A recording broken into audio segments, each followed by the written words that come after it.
Okay students, the next question is what is coal? How coal is used as a source of organic compounds?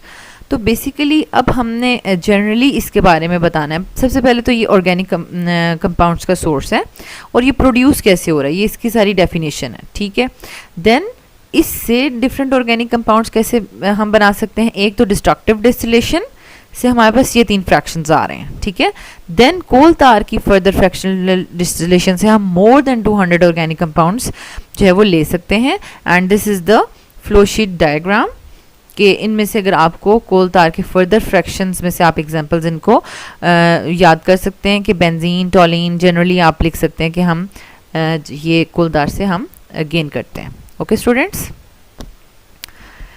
fifth short question is what is the name of new allotropic form of the carbon.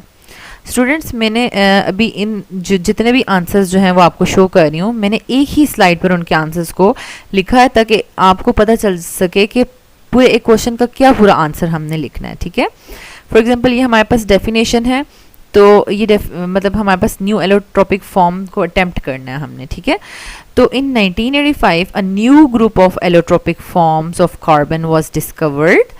अब देखें, the way to attempt is the bullet form.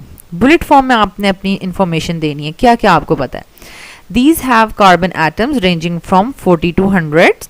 ठीक है, and the carbon atoms are arranged in a hollow cage like structure और उनको हमने बकी balls कहा है. और इनका नेम, अब इनका नेम बड़ा ही डिफरेंट है बकी बॉल्स, तो उसकी ओरिजिन क्या है. The full name of the bucky ball is Buckminster fullerenes and scientist named it after an architect Buckminster who design a bucky ball shape building in Montreal. ठीक है, तो उसके उस साइंटिस्ट के नेम पे जो है इनका नेम रखा गया था बकी बॉल्स, बकमिनिस्टर फ्लोरीन्स. ठीक है, और उससे शॉर्ट में हमने बकी बॉल्स रखा.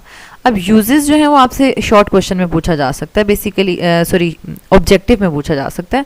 बकी balls are used as semiconductors and lubricants.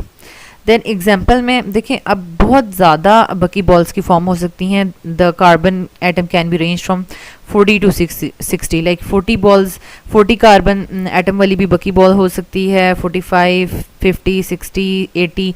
ठीक है, तो जो सबसे सिंपलेस्ट यहाँ पर उन्होंने कहा कि simplest form of them is carbon 60 and its molecule is make up to 60 carbon atoms. ठीक है, and the carbon atoms fold around and make a ball shaped molecule. The new molecule looks like a football and the carbon atoms join together to form a pentagon and hexagon structures.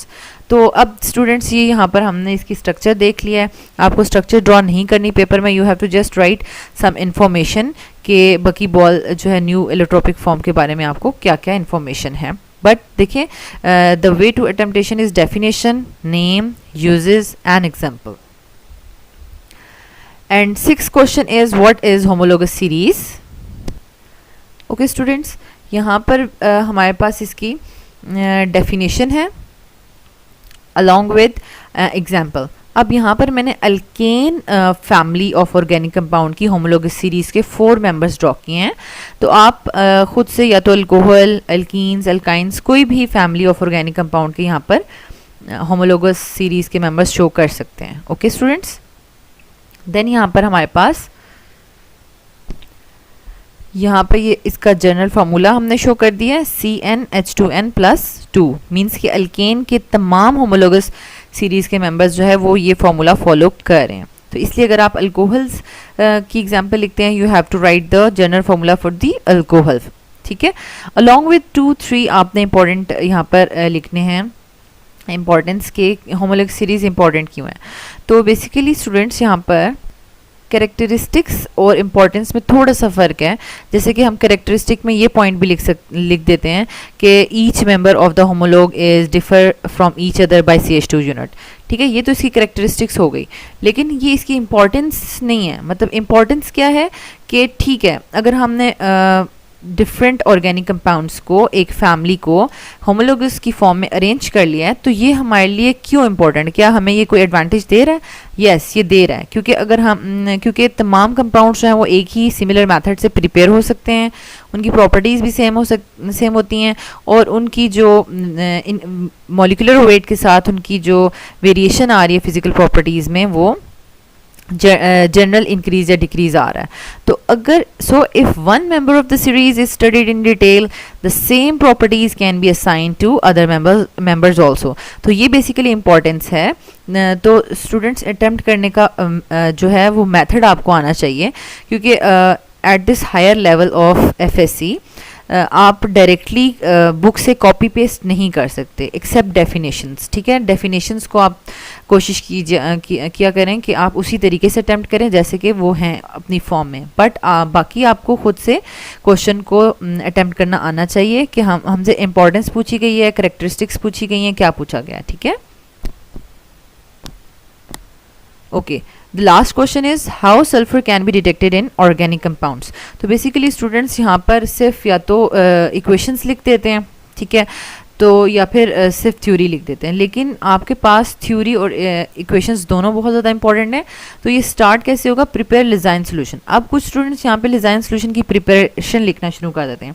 3 marks के question में you don't have to write the preparation of lysine solution. आपने just लिखना है कि पहले लिजाइन solution prepare किया जाएगा और देन बाकी सारा प्रोसेस लिखना है और साथ इक्वेशंस लिखनी है। Okay students, thank you so much students for watching this video. अगर आपको ये वीडियो अच्छी लगी है तो आप इसको लाइक कर दें, चैनल के बटन को सब्सक्राइब कर दें और बेल के आइकन को भी ज़रूर प्रेस कर दें ताकि न्यू आने वाले लेक्चर्स का नोटिफिकेशन आपको मिलता रहे। Thank you so much.